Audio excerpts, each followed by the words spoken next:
Hey guys, I'm back with my video response to episode 224.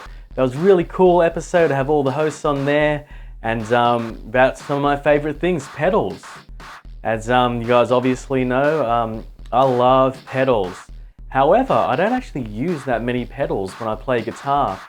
One pedal that I always use a lot of the time just to fatten up my tone would be this pedal here. This is the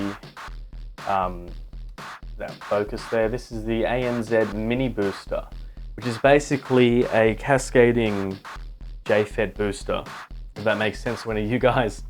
So it's a cool pedal, a bit dusty, and I just love it. I don't actually really use it to boost my signal that much.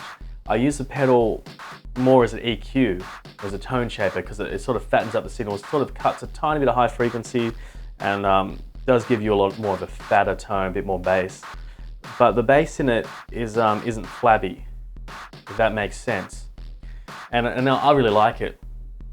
On the contrary of some of the other things I do, is I use my Tube Screamer, sometimes to tighten up the bass, take the bass away, which is basically all it really does. It's just like sort of like a shelving effect, or it's more like a high pass filter with boosted mids, upper mids. So you know, a lot of people know how to use a Tube Screamer. You're going to mix it with distortion, and I think it's a really, really cool sound. Nice cutting sound, works well if you really, got a lot of heavy gain going on. But of course you have to use a noise gate. Apart from that, I don't really run any of these pedals that I'm looking at really here. I use my other distortion pedal here. This is the other one I made based on the Soldano Slow 100 circuit. And I like the sound of this. Really, really nice, sort of thick, kind of tube sound. It's never going to sound like a real thing. And then, of course, my wah pedal. I use this one a lot more. The one that I made, I use this one a shitloads more than I use my Crybaby or Modify Crybaby. Sounds more like a Vox wah now. This one's based off the Jeffrey Teese Real McCoy Wizard wah, with a couple of modifications that I made to it myself, and works pretty well. Works good with distortion too, which I can't say the same for a lot of wah pedals. So yeah, my pedal board, which I can't be bothered taking out now, I'll post up a pic. I made myself out of MDF. I guess it's probably 1/4 inch MDF, and it's got 2 levels. And the basic idea around that is so that you've got 2 levels, so that I can have one pedal sort of like there, and then one at the top just above it.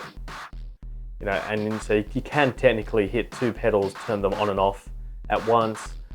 And basically the other reason why I've got a level on there is so I can hide all my cables. You can't really see too many cables lying around. They're all underneath the elevation on the pedal board. I wrapped it with black called vinyl, and it looks pretty good.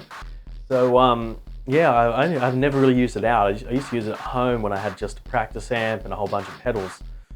So, well, I guess that thing's a practice amp. Technically, it's only 5 watts, but yeah, I'm not using a great deal of pedals anymore, which is kind of odd for me. But I really dig them, and it was really cool to hear that PT, you got that pedal safe and sound, and I'm glad that it makes it part of your tone. Really, then that's really pleasing for me to hear, and that's probably one of the last pedals I'll ever make. I'm going to go. I've stopped pedals. Maybe I'll do one every now and then. A little bit. Probably take me 6 months to make one if I really want to. But I want to focus on actually playing guitar rather than playing the soldering iron, because you're not much of a guitar player after you pull that soldering iron out for too much. So, anyways. Yeah, it was pretty cool. Interesting to see what you guys have on your pedal board. I was actually thinking about making another smaller pedal board just to house about 3 pedals, including a wah, so I guess that's 4 pedals. Because at the end of the day, you don't really turn them all on at once, do you? And then you've got tone sucking, all sorts of problems happening. So, yeah, maybe I will.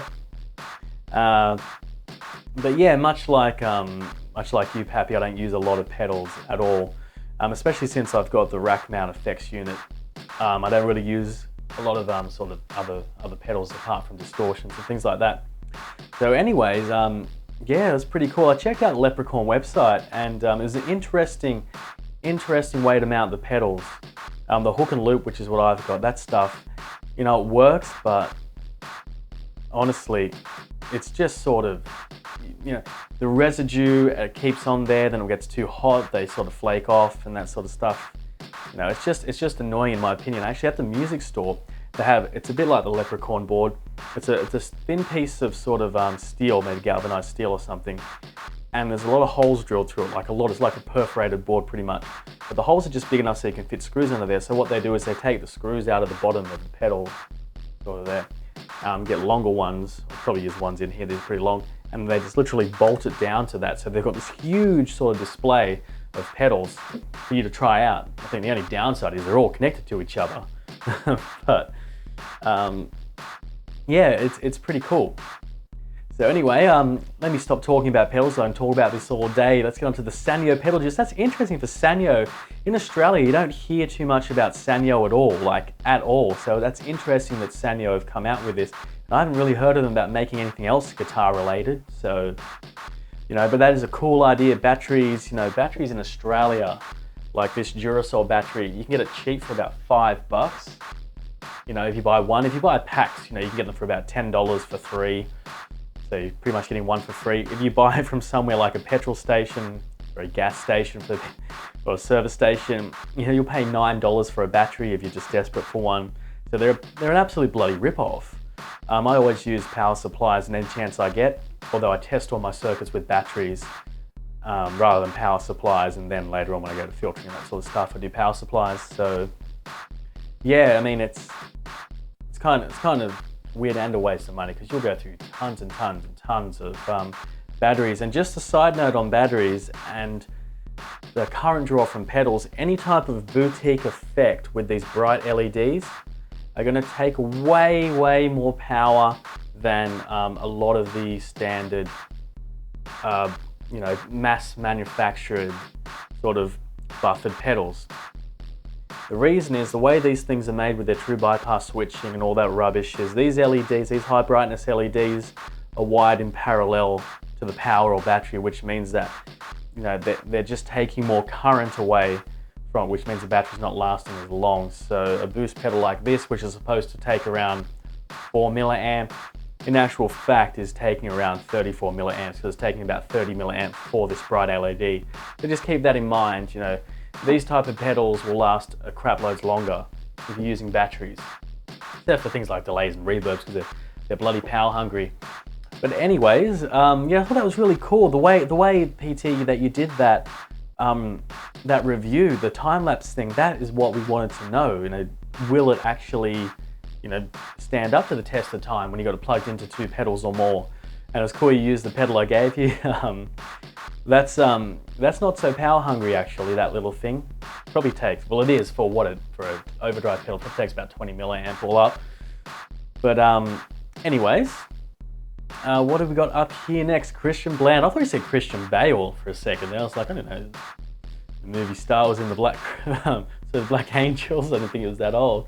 But anyways, I might just cut it short there, because that was pretty much the episode, wasn't it? Apart from the picks and the cool outro track by Chris Waite. And I liked it. And yeah, guys. So basically, I'm just going to cut this one short here before I keep rambling on about pedals. But thanks again for the episode. Can't wait to hear the next. So guys, yeah, bliss on.